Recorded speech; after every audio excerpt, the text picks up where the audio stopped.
Bismillah. Tariqatuna suba fil khayri min jami'at.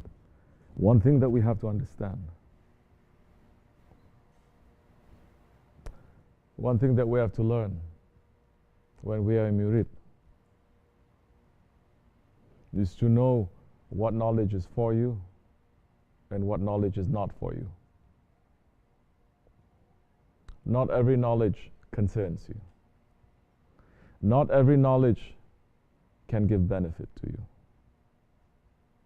To know what is for you and what is not for you, that in itself is a knowledge. Especially when we are growing up in the West. Also in the East, doesn't matter now. They say every kind of knowledge, it is for everyone. Says who?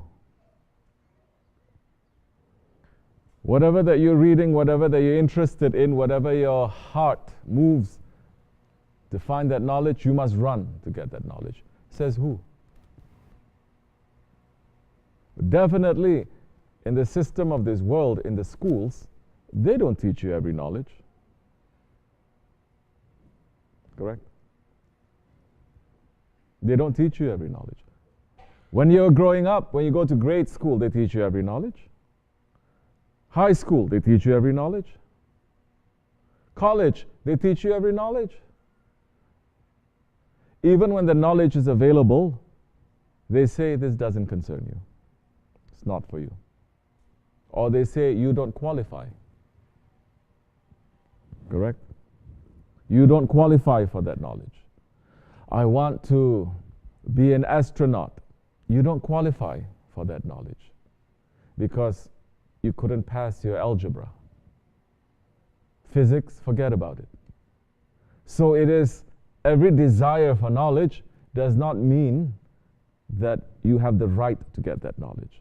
This dunya is teaching us, forget about religious knowledge, forget about spirituality. This dunya knowledge, not everything is for you. Even if you want, they say you don't qualify.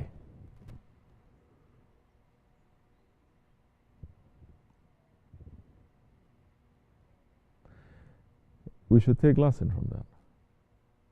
Because in these days, when it comes to religious knowledge, it seems every knowledge is for everyone, and everyone has the right to take that kind of knowledge. Qualification, there's no such thing as qualification. We're looking at religious knowledge, spiritual knowledge to be very low now. Anyone can get it.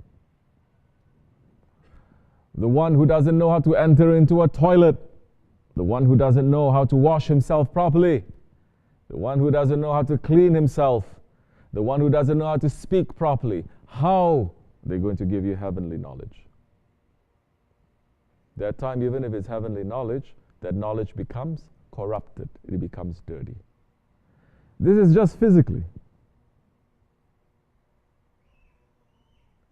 What about the heart? And the heart, Holy Prophet ﷺ is saying, there is a part of a man inside of his body. If it is good, the whole body will be good. If it is bad, the whole body is going to be bad. He held up his hand like this to show, today science is showing that as big a fist that you make, that is the size of your heart, is showing like this 1400 years ago. It says, and that is the heart. So tariqat, it is concentrating on the heart. If you don't clean your heart, everything else is going to be dirty. You have knowledge, you have understanding, you have skills, you have service, it's going to be dirty. Concentrating on the heart. Clean your heart. Look into your heart. Understand it. Now you had a question concerning the Holy Prophet ﷺ's parents and his ancestors. The Dargah is teaching us how to have manners. Maybe we didn't know before. Definitely we didn't know before. Maybe we're taught something else. Definitely we're taught something else. But to learn how to learn itself is a marifat in these days. It's a very high knowledge. To learn how to learn. Because many, they come with their cups completely full. This is a sohbat. This is not a class. This is a heavenly gathering. This is not seminar. This is a holy association. This is not a class where you pay money and you attend. There is a manner to listening to the sohbat too. We really didn't speak about that too much. To just have the manners to listen to the sohbat, that is a knowledge. Most, they come into the associations with their cups full. Empty the cup before you come. That time when you come with your cup emptied, you can get it filled again. If you come with a full cup, there's nothing that we can put inside. I know. I know. I know. In tariqat, that is banned to say I know. To say why, questioning. That is forbidden. Not because Islam says don't question. Islam says, tariqat says, instead of using your tongue to say why to your teacher, to your guide, questioning, why don't you ask yourself? Why don't you search for the answer? Why do you open your ears and open your heart and open your mind to look? Because the answers, they're everywhere.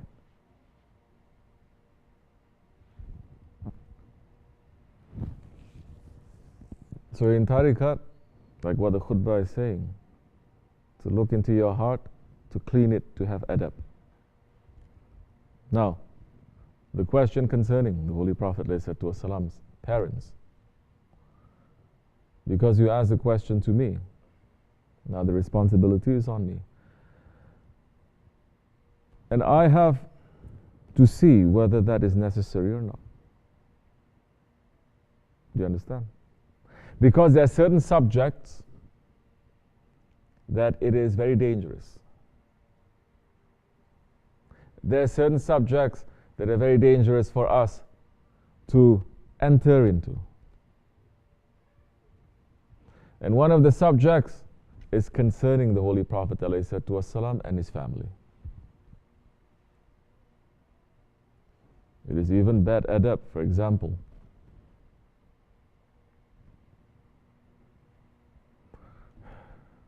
To be talking about the members of the family of the Prophet ﷺ who were hurting him too much and cursing at them. Do you understand?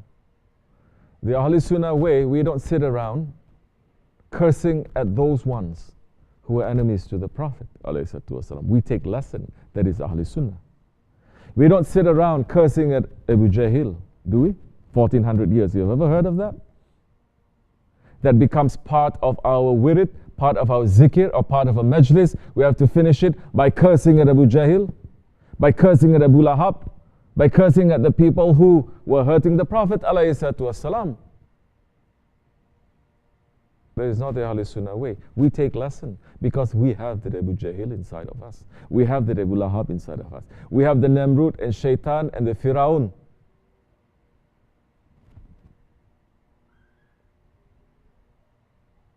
It is our ego. Because they concern the family of the Prophet ﷺ. You cannot say the Prophet ﷺ hated them. Because to the last minute he was praying for them to turn around. That again is a lesson for us. Especially those ones who are claiming to follow the Prophet or in the Prophet's lineage, claiming. They don't curse.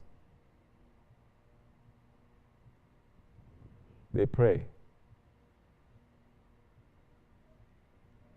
They forgive.